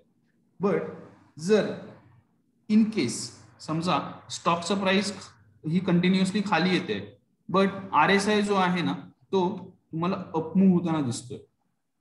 सो ह्याच्यामध्ये काय झालं की दोघांचे मोमेंटम जे आहेत ते एकमेकांना कॉन्ट्रा आहेत, ते एकमेकांच्या अगेन्स्ट दिसत आहेत. सो अशा सिच्युएशन मध्ये आपल्याला कुठल्याही प्रकारची ट्रेडिंग ऍक्टिव्हिटी त्या स्टॉक मध्ये नाही करायची. म्हणजे त्याच्यामुळे जरी तुम्हाला फुल फ्लेज सेलिंग जरी दिसत असेल तरी तुम्ही त्या सिच्युएशनला तुमची सेलिंग जी आहे ती थांबवायची आहे, तुम्ही तिकडे सेलिंग नाही करायची. Guys, now you able to understand? Yes, sir. Okay. Fine. So again हेच एक्झाम्पल जेव्हा आपण पॉझिटिव्ह साईडला बघत असतो, जेव्हा पर्टिक्युलर स्टॉक हा पॉझिटिव्ह अपमूव्ह करत असेल आणि त्याच टायमाला RSI हा जर निगेटिव्ह होत असेल तर त्या टायमाला म्हणजे जस्ट तुम्हाला दाखवतो कसं बघायचं. पर्टिक्युलर स्टॉक हा पॉझिटिव्ह चाललाय, अपसाईडला चाललाय, बट RSI जो आहे तो जर डाऊन साईडला जात असेल म्हणजे एवढं मोठं नाही होत ते, एक दोन दिवसांसाठी होतं, तर त्या टायमाला मला इथे बाईंग नाही घ्यायची, मला इथे बाईंग इनिशिएट नाही करायची. म्हणजे RSI तुम्हाला एक डिसाइड करून देणार, RSI तुम्हाला हेल्प करणार समजण्यासाठी की पर्टिक्युलर जी पोझिशन आपण घेतोय तर त्याच्या ट्रेंडमध्ये ताकद आहे की नाही. कारण जसं जे RSIचं नाव आहे ना तेच ऍक्च्युअली त्याचं ऍक्च्युअल फीचर आहे. हे oversold and overbought it's totally a myth. म्हणजे मला तर असं वाटतं की टोटली ते लोकांना ट्रॅक करण्यासाठी वापरलं जात आहे आताच्या टायमाला. रिझन असं आहे की हे ऑलरेडी अल्गोजना समजतंय. अल्गोज जेव्हा कधी ज्या कुठल्या टेक्निक्स मध्ये नंबर इन्क्लूड असतात तिथे कम्प्युटर ट्रेड्स जे आहेत त्यांना आपण कधीही हरवू शकत नाही. म्हणजे माझा जो एवढा एक्सपिरियन्स आहे ना, आपण कम्प्युटर्सना त्या ट्रेडिंग मध्ये हरवू नाही शकत. They are very much accurate and very fast than us. ते आपल्यापेक्षा फास्ट ट्रेडिंग करू शकतात, आपल्यापेक्षा फास्ट कॅल्क्युलेशन्स करू शकतात. They know millions of combinations. आपण तर फक्त 10-20 कॉम्बिनेशन डोक्यात ठेवू शकतो, बट कम्प्युटर्स जे असतात ते मिलियन्स कॉम्बिनेशन डोक्यात ठेवून ट्रेडिंग इनिशिएट करू शकतात. सो त्याच्यामुळे ह्या ज्या न्यूमेरिक वे मध्ये जे काही तुमच्या समोर टूल्स असतील त्यांचा वापर जो आहे ना तो सायकोलॉजिकल वे मध्ये करणं गरजेचं आहे. जसं आता आपण ADX शिकलो, RSI शिकलो, सो तसं त्यांचा यूज जो आहे तो आपल्याला करायचा आहे सायकोलॉजिकल वे मध्ये, त्याचा वापर करायचा आहे. तरच आपण सक्सेसफुल ट्रेडला हात घालू शकतो, सक्सेसफुल ट्रेडिंग ऍक्टिव्हिटीज आपण करू शकतो. सो गाईज आज आपण 2 इंडिकेटर्स समजलेले आहेत आपल्याला, RSI, ADX, आणि आज आपण रिस्क मॅनेजमेंट देखील समजून घेतलेली आहे. आता आपण चाललेलो आहोत डेच्या शेवटच्या पार्ट वरती. पूर्ण वेळात जे काही आपण शिकलो, जे काही कन्सेप्ट आपण शिकलो, तर त्यांचा यूज कसा करायचा आहे हे मी तुम्हाला ह्या ट्रेड सेटअप मध्ये समजावून सांगणार आहे. आता गाईज ह्याच्यावरती व्यवस्थित लक्ष द्यायचं आहे. आणि हे जे आहे ना हे एक आपण काय म्हणू की ही एक प्रोसेस आहे की बाबा मी सकाळी उठल्यावरती आंघोळ करेन, त्याच्यानंतर स्नॅक्स करेन, त्याच्यानंतर मी कॉलेजला जाणार आहे, कॉलेजवरून मी क्लासेसला जाणार आहे, क्लासेसवरून रिटर्न आल्यावरती मी होमवर्क करणार आहे, जेवणार आहे, झोपणार आहे, परत सकाळी उठणार आहे. सो ही एक रुटीन आहे ना, तशाच प्रकारे जेव्हा तुम्ही ट्रेड सेटअप बनवताना प्रत्येक गोष्टीवरती टिक मार्क करायचे, प्रत्येक गोष्टीला तुम्हाला फॉलो करायचंय. जर तुम्ही ही प्रोसेस फॉलो केली, ही पूर्ण प्रोसेस, हे पूर्ण एक हे जी थ्रेड आहे ह्याला तुम्ही जसं आहे तसं टिक मार्क करत फॉलो केला, तर तुमचे डिसिजन्स जे आहेत ते जबरदस्त तुम्हाला पॉझिटिव्ह राहणार आहेत, ते जबरदस्त तुम्हाला हेल्पफुल राहणार आहेत आणि तुमचे विनिंग पर्सेंटेज देखील मार्केटमध्ये खूप जास्त वाढणार आहे. तर काही आता हे आता आपण समजून घेऊ. In between if you have any query you can ask regarding all indicators and risk management tools.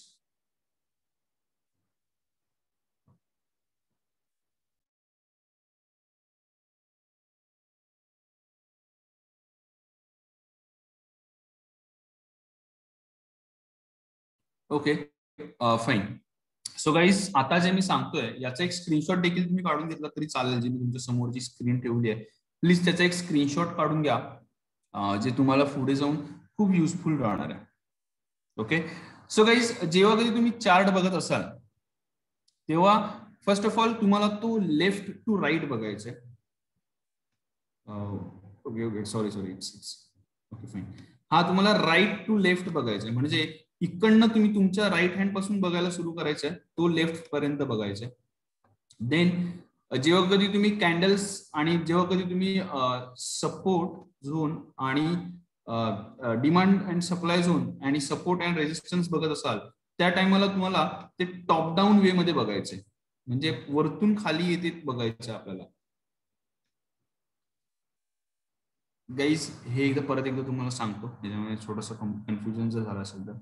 Chart जो आहे तो तुम्हाला राईट टू लेफ्ट बघायचा आहे जेव्हा कधी तुम्ही कुठलंही अनालिसिस करत असाल, म्हणजे इकडनं बघायला तुम्ही सुरू करणार आहात, तो तुम्ही इथपर्यंत जाणार आहे.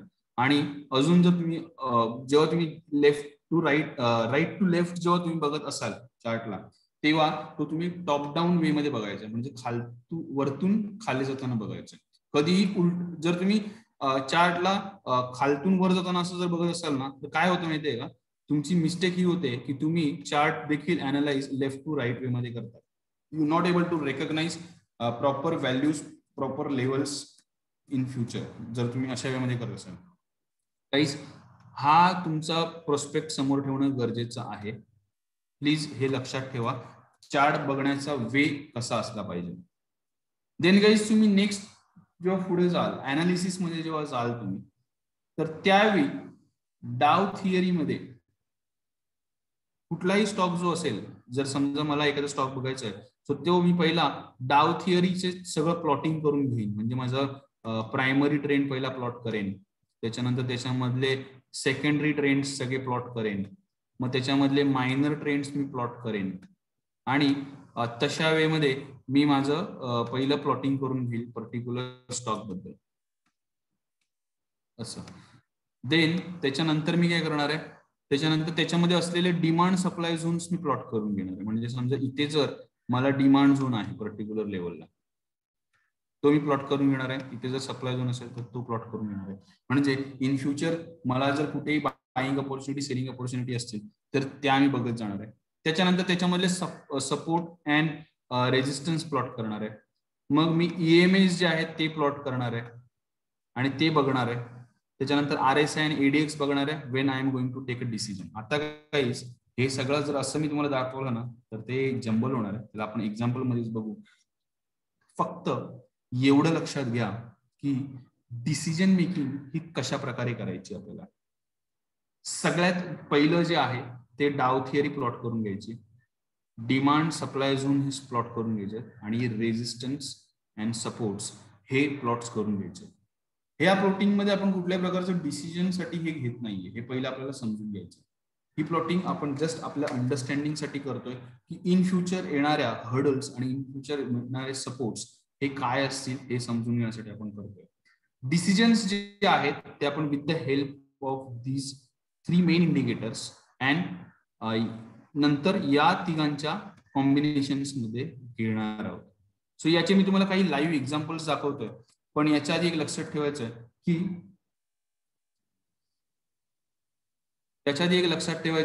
की प्लॉटिंग करताना ही आपल्याला पहिले हे 3 करायचे. डाव थिअरीची प्लॉटिंग करायची, डिमांड झोन आणि सप्लाय झोनची करायची आहे, सपोर्ट अँड रेजिस्टन्सची करून घ्यायची आहे. हे ऑलरेडी प्लॉटिंग, ह्याला प्लॉटिंग नाही करावी लागत, हे फक्त चार्ट्स मध्ये ऑलरेडी तुमचे सेव्ह असणार आहेत. सो जेव्हा तुम्हाला डिसिजन घ्यायची असेल तर त्यावेळी तुम्ही पहिले एडीएक्स बघणार आहात, एडीएक्स बघणार आहे, त्याच्यानंतर RSI बघणार आहात, दोन्ही मुव्हिंग एव्हरेजेस बघणार आहे. देन तुम्ही रेकग्नाइज करणार की डिमांड झोन मध्ये आहे की सप्लाय झोन मध्ये आहे की कुठल्याही झोन मध्ये नाहीये. इन फ्युचर कुठला सप्लाय झोन किंवा डिमांड झोन टेस्ट होणार आहे ते बघणार आहे. सपोर्ट रेजिस्टन्स एकदा आपण चेक करणार आहे आणि नंतर आपण बघणार आहोत की डाव थिअरी मध्ये तो प्रायमरी ट्रेंड मध्ये येतोय, सेकंडरी ट्रेंड मध्ये येतोय की मायनर ट्रेंड मध्ये येतोय, आणि अकॉर्डिंग टू दॅट आपण डिसिजन घेणार आहोत. म्हणजे काय, एवढ्या दिवस जे आपण शिकत होतो ना, एंड ह्या त्या सगळ्या गोष्टी ज्या आहेत ते त्याचं एक पूर्ण मिक्सचर बनून येते आपल्या समोर आणि त्याचा आपल्याला बेनिफिट घ्यायचा आहे. तर ही जी तुम्हाला मी पूर्ण प्रोसेस सांगितली, याला मी तुम्हाला तुमच्या समोर फॉलो करून दाखवतो की कसं आपल्याला बघायचं. जर तुम्हाला म्हणालो की ऑलरेडी तुमच्या समोर हे तिन्ही प्लॉटिंग्स असणार आहेत, म्हणजे दोन्ही मुव्हिंग एव्हरेजेस, त्याच्यानंतर माझा एडीएक्स इथे अवेलेबल आहे, आपला RSI देखील इथे अवेलेबल आहे. त्याच्यासाठी तुम्हाला वेगळं असं काही करावं नाही लागणार, ते ऑलरेडी ऑटोमेटेड प्लॉट्स होऊन येणारच. आता आपल्याला मेहनत कुठे करायची? फर्स्ट ऑफ ऑल मी याला चाललेलो आहे घेऊन मंथली चार्टवरती, कारण मला प्लॉट करायचा आहे माझा प्रायमरी ट्रेंड, मला समजून घ्यायचं आहे माझा प्रायमरी ट्रेंड सध्या काय आहे आणि कुठे चाललेला आहे आणि काय एक्सपेक्टेशन्स मी ठेवू शकतो. ओके, सो माझा प्रायमरी ट्रेंड मला इथे दिसतोय की तो स्लाइटली पॉझिटिव्ह साईडला आहे, म्हणजे बुलिश इंडिकेशन्स मला इथे भेटतात माझ्या प्रायमरी ट्रेंड मध्ये.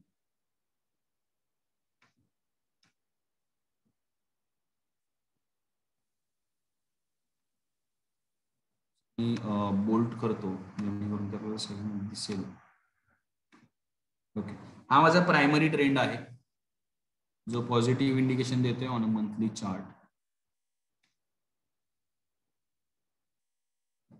ओके, आता सध्याच्या सिच्युएशनला जर मी बघत असेल तर माझ्या सेकंडरी ट्रेंड पण मध्ये नाहीये, हा मला अपसाइडेड जाताना दिसतोय, इथे वरती जाऊन तो रेजिस्ट होताना दिसतोय. म्हणजे पॉझिटिव्हिटी तर आहे, पर्टिक्युलर स्टॉक जो आहे तो माझ्या प्रायमरी ट्रेंडच्या हिशोबाने माझ्या फ्लो मध्येच आहे, तो कुठल्याही प्रकारे मला निगेटिव्ह इंडिकेशन्स ऍज दाखवत नाहीये. बट जरी मी इथे याला बघितलं तर इथे याला सध्या रेजिस्टन्स फेस झालेला आहे आणि इकडनं हा ड्रॉप वरती येतोय. म्हणजे मला एक दिसतंय की इन फ्युचर जो आहे तो स्टेट बँक ऑफ इंडिया जो आहे ना, तो थोडासा खाली येण्यासाठी ट्राय करणार आहे. प्रॉपर प्लॉट केला तर मी असं, तर तो खाली येण्यासाठी ट्राय करणार आहे. So which is indicating me that की पर्टिक्युलर स्टॉक जो आहे तो खाली येऊ शकतो, परत 210-200 रुपयापर्यंत खाली येण्यासाठी प्रिपेअर आहे. आता मी ह्याला थोडं आतमध्ये जाईन आणि मी येता इथे demand zone supply zone plot करून घेईन की ते सध्या काय आहे.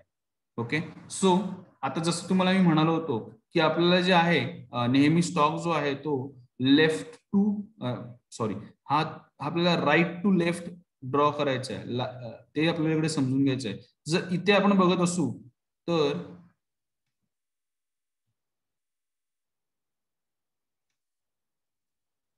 स्टेट बँक ऑफ इंडिया मध्ये खालच्या बाजूला एक डिमांड झोन प्लॉट होताना दिसतोय, विच इज ऍट 290 to 279.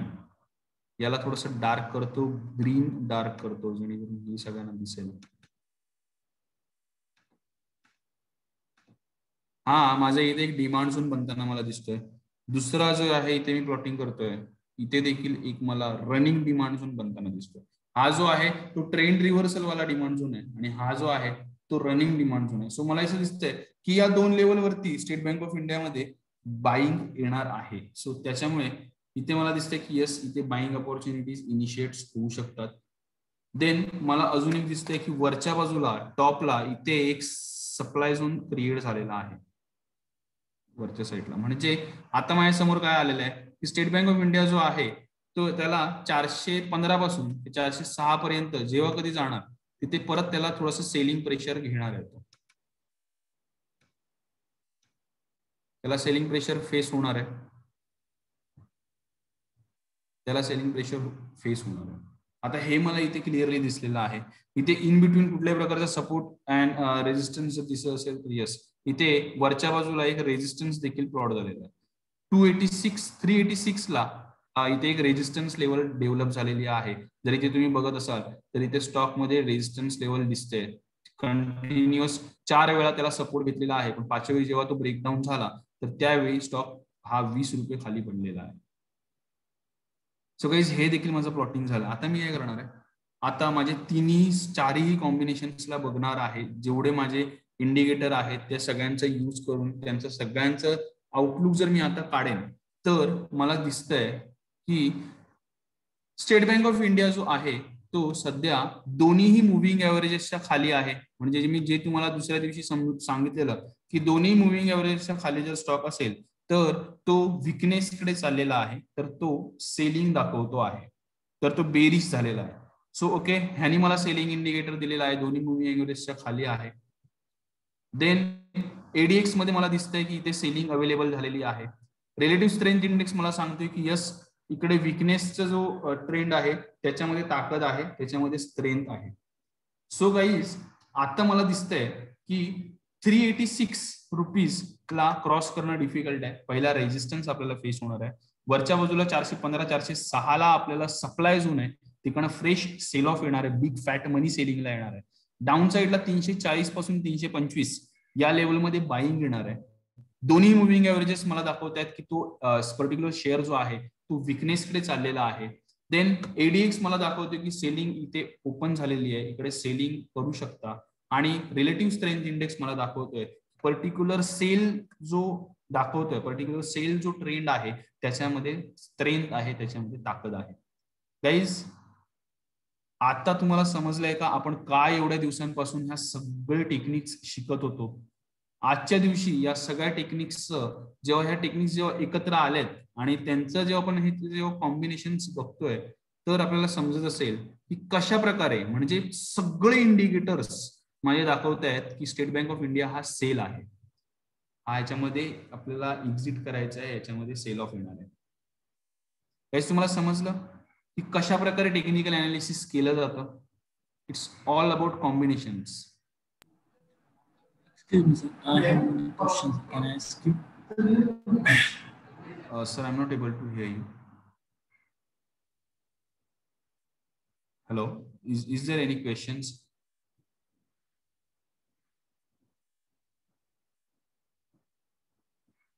कोणालाही काही क्वेश्चन्स आलेले आहेत का आता आपण जे बघितलेलं आहे? बिकॉज जेव्हा आपण सगळे इंडिकेटर्स शिकत होतो तेव्हा मी तुम्हाला सांगितलं होतं की यांचं सगळ्यांचं कॉम्बिनेशन जे आहे ना हे शेवटच्या दिवशी ते सगळे एकत्र येणार आहेत आणि त्याच्यामधून आपल्या समोर एक पूर्ण ट्रेड सेटअप अवेलेबल होणार आहे. याच्यामध्ये काही सिंपल गोष्ट समजून घ्यायची आहे की या प्लॉटिंग्स येणं तुम्हाला गरजेचं आहे. जे तुम्ही शिकलात demand and supply zone plot करायला, रेजिस्टन्स लेवल प्लॉट करायला, आणि आज जे आपण शिकलेलो आहोत दोन इंडिकेटर्स RSI आणि ADX हे आपल्याला दाखवतात की बाईंग आहे की सेलिंग आहे, सेलिंग स्ट्रेंथ आहे की नाही ते दाखवतात. दोन्ही मुव्हिंग एव्हरेजेसचे कॉम्बिनेशन जे आहेत ते आपल्याला दाखवतात की पर्टिक्युलर स्टॉक वीक आहे की स्ट्रॉंग आहे. Guys, you able to understand what I am trying to say? आणि याच्यामध्ये तुम्हाला समजलेलं आहे का की कसं बघायचं आहे ते?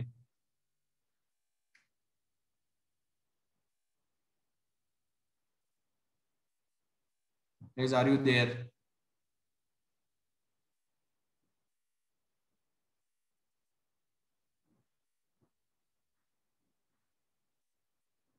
Okay, thank you. Okay, fine. आता याच्यात जस्ट तुम्हाला मी सांगेन की जेव्हा आपण moving average as a indicator वापरत असतो तर त्यावेळी ह्या EMSचा आपण कशा प्रकारे बघायचंय, कशा प्रकारे आपल्याला समजून घ्यायचंय. जसं दोन्हीही मुव्हिंग एव्हरेजच्या खालती, 1 सेकंड गाईज.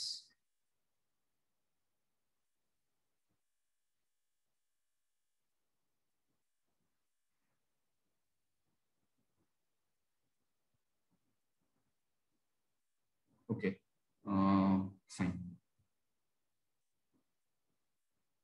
जेव्हा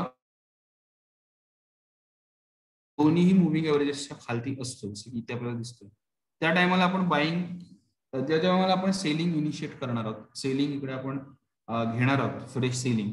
तर तेव्हा समजून घ्यायचं आपल्याला की याचा जो स्टॉप लॉस जो आहे ना तो 21 EMA असणार आहे. 21 EMA हा तुमचा स्टॉप लॉस असणार आहे. जेव्हा दोन्ही मुव्हिंग एव्हरेजच्या खाली स्टॉकचा प्राइस असेल तेव्हा 21 EMA ला तुम्ही ट्रेलिंग स्टॉप लॉस ठेवू शकता.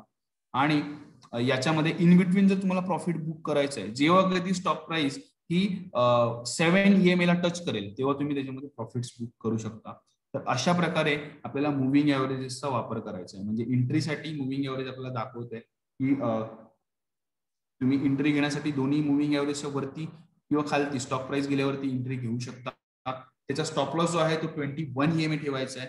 आणि याचा जो टार्गेट जो आहे प्रॉफिट बुकिंग साठी जर तुम्हाला हवं असेल तर तुम्ही 7 EMA ला जसं टच होईल पर्टिक्युलर स्टॉक तर त्या टायमाला तुम्ही एक्झिट करू शकता. म्हणजे इथे जर तुम्ही बघत असाल तेजीमध्ये जशी ही कॅन्डल या दोघांच्या वरती क्लोज झाली, मी इकडे बाईंग इनिशिएट करतोय आणि कंटिन्यू माझं ठेवलेलं आहे, तेजी कंटिन्यू ठेवली आहे. ज्या दिवशी इथे जर तुम्ही बघत असाल इथे मुव्हिंग एव्हरेजेसला ही रेड कॅन्डल टच झाली आहे, मी इथे प्रॉफिट बुक केलं आहे.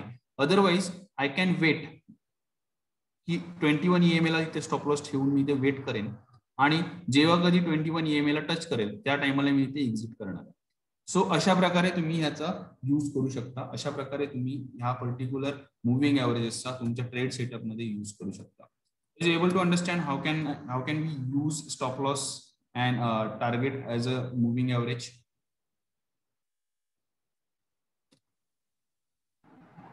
सर आत्ताची फक्त लास्टची जी मुवमेंट सांगितली ना ती फक्त एकदा एक्सप्लेन करा टार्गेटची आणि स्टॉप लॉसची. Okay okay fine fine okay. So जेव्हा आपण दोन्ही मुव्हिंग एव्हरेजेसच्या वरती जेव्हा स्टॉक असेल तेव्हा आपण बाईंग इनिशिएट करणार आहोत. इकडे बाईंग इनिशिएट केली आहे तर इथे आपण सेलिंग इनिशिएट केली आहे कारण दोन्ही मुव्हिंग एव्हरेजच्या खाली शेअर प्राइस आहे. आता जेव्हा 7 EMA हा आपण येल्लो मध्ये इथे मार्क केला आहे, आपण इथे बघू शकता आणि 21 EMA ही व्हाईट आहे. सो जेव्हा इकडे जसा टच झालेला आहे ना, I am going to book my profit. 7 EMA ला जसा प्राइस टच होईल सो त्या टायमाला तुम्ही प्रॉफिट्स बुक करू शकता. अदरवाईज जर तुम्ही थोडेसे रिस्क ट्रेडर असाल तर इथे जेव्हा प्राइस 21 EMA ला टच झाली आहे तेव्हा तुम्ही इथे प्रॉफिट्स बुक केलेले आहेत, बुक करू शकता. If you want you can book your profit here. If you want you can exit your position with stop loss. म्हणजे जो ट्रेलिंग स्टॉप लॉस आपण म्हणतो ना, जो आपण जस्ट मी तुम्हाला काही वेळा आधी सांगितलेला तशा वे मध्ये, म्हणजे स्टॉक प्राइस वरती चालली आहे तुमचा स्टॉप लॉस पण हा ट्रेल होत चाललाय स्लोली ह्याच्याबरोबर. जेव्हा कधी स्टॉक ह्या पर्टिक्युलर 21 EMA ला टच करेल त्या टायमाला तुम्ही याच्यामधून प्रॉफिट बुक करून एक्झिट करू शकता. बट याच्या एक्झॅक्टली उलट समजा स्टॉक जर इकडनंच रिव्हर्स झाला असता तर तुमचा स्टॉप लॉस इथेच हिट झाला असता. You not going to lose huge money. जेव्हा तुम्ही ही स्ट्रॅटेजी वापरता तेव्हा तुम्ही जे आपण रिस्क मॅनेजमेंट समजलं होतं ना की त्याच्यामध्ये 21 आणि 7 EMA च्या खालती गेल्यावरती तुम्ही एक्झिट करू शकता किंवा 7 ला सुद्धा प्रॉफिट्स बुक करून इकडे निघू शकलोय मी आणि 21 ला देखील मी इथे प्रॉफिट्स बुक करून निघू शकलोय. तसंच जर समजा स्टॉक इकडनं तेजी झाली आहे, बाईंग केली आहे, बट सडनली परत फॉल आला, एकाच दिवशी खाली गेला, that time you have to exit here only. किंवा तुम्ही इथे देखील एक्झिट करू शकता. सो दिस हा जो आहे हा बेनिफिट आपण घेऊ शकतो जेव्हा आपण मुव्हिंग एव्हरेज यूज करतो. Yes definitely. हे जी आयडिया आहे ना हे आपण सगळ्या ट्रेडिंग मध्ये वापरू शकतो, सगळ्या प्रकारच्या ट्रेडिंग मध्ये वापरू शकतो. ह्या ज्या आयडियाज मी तुमच्या समोर आता ठेवलेल्या आहेत त्या सगळ्या ट्रेडिंग मध्ये वापरू शकतो. But right now I'm not promoting intraday because we are not doing this for a intraday trading. We do that doing that for investment purposes. So त्याच्यामुळे काही जेव्हा इन्व्हेस्टमेंट देखील कराल तर याचा जो टाइम फ्रेम आहे तर याला तुम्ही 1 डे वरून फक्त शिफ्ट करायचे 1 वीक वरती. आता बघा जर स्टेट बँक ऑफ इंडिया मी इथे बाय केला असता 200 रुपयाला जेव्हा तो ह्या दोन्ही मुव्हिंग एव्हरेजच्या वरती निघालाय, फर्स्ट मला इथे प्रॉफिट बुक झाले असते 254 ला. जरी मी थांबलो असतो तरी देखील अजूनही माझी पोझिशन कॅरी आहे, अजूनही माझी पोझिशन एक्झिट करू शकतो. सेकंड मला त्याने एक्झिट दिलेला आहे. If you want you can exit at 282. Then परत इकडनं तो रिट्रीव्ह झालाय, आता परत तो एक्झिट सांगतोय. You can book your profit in State Bank of India at 368 if you want. Otherwise wait. तुमचा जो स्टॉप लॉस जो आहे, स्टॉप लॉस म्हणजे जो ट्रेलिंग स्टॉप लॉस जो आहे तो 316 रुपयाचा आहे. सो अशाच वे मध्ये टाइम फ्रेम फक्त चेंज करायचा. समजा आपण याला जर म्हणतोय 15 मिनिट्स मध्ये, इंट्राडे मध्ये जर घेऊन गेलो आपण, ठीक आहे. आता इंट्राडेच्या वेळेमध्ये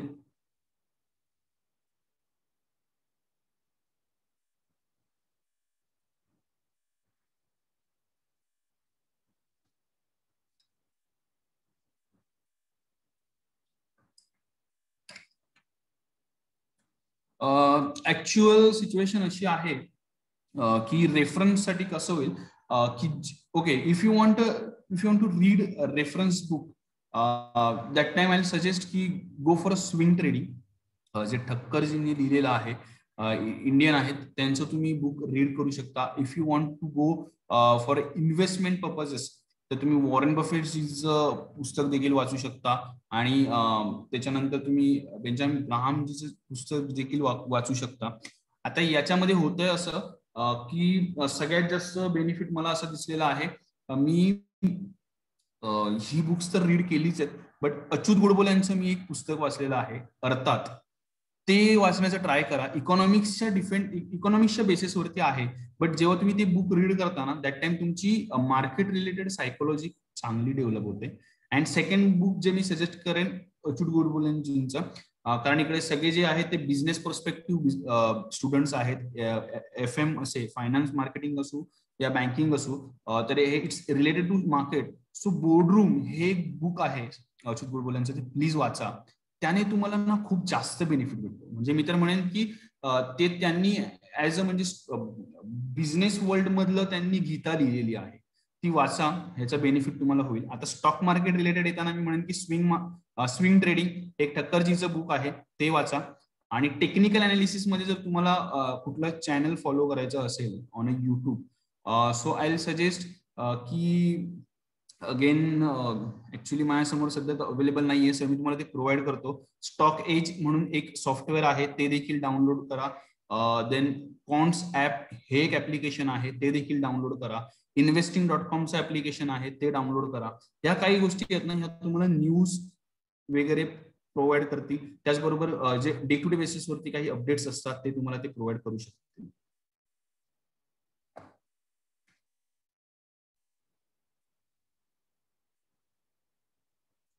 ओके सो गाईज सगळ्यांना हे समजलं आहे का की कशा प्रकारे आपल्याला हे फॉलो करायचं कशा प्रकारे बघायचं आहे. सो जस्ट एक क्विक एक्झाम्पल सांगतोय लाईव्ह एक्झाम्पल आहे.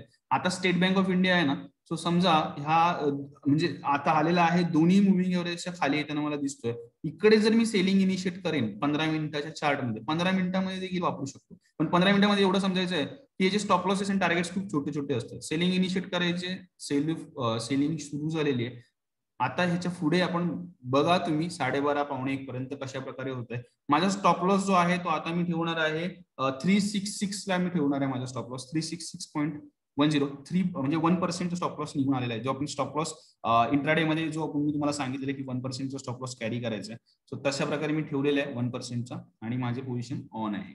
आता नॉर्मली आपण याला जेव्हा बघतो टाइम फ्रेम जो असतो तो आपल्याला ठेवायचा 1 आवर टाइम फ्रेम ठेवायचा. 1 तासाच्या टाइम फ्रेम मध्ये बघायचा. 1 तासाच्या टाइम फ्रेम मध्ये देखील जर बघत असाल सो ही जी सेल ऑफ जो सुरू झालेला आहे ना तो सुरू झालेला आहे from here.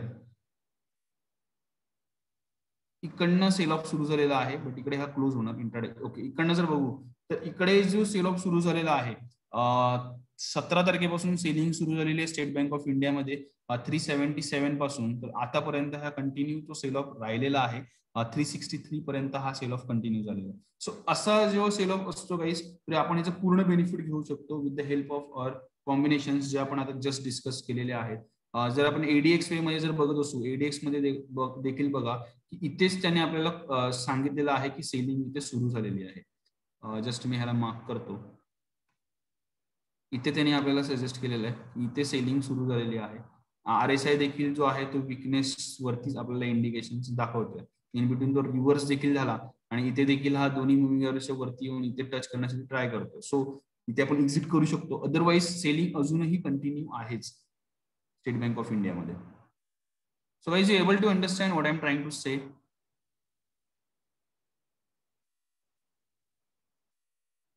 Yes, sir. Okay thank you guys. Thank you to giving this opportunity. आणि मी आता जे आहे हे डायस हँड ओव्हर करतोय सरांकडे.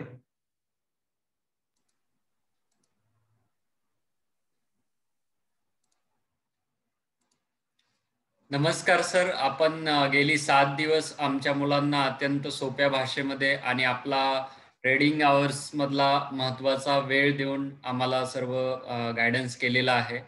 आमच्यासाठी स्पेशली आमच्या स्टुडंटसाठी आपण वेळ काढलेला आहे. त्याबद्दल मी महाविद्यालयाच्या प्राचार्यांच्या वतीने आपले खूप खूप आभार मानतो. आमच्या विभाग प्रमुखांच्या वतीने आपले खूप खूप आभार मानतो.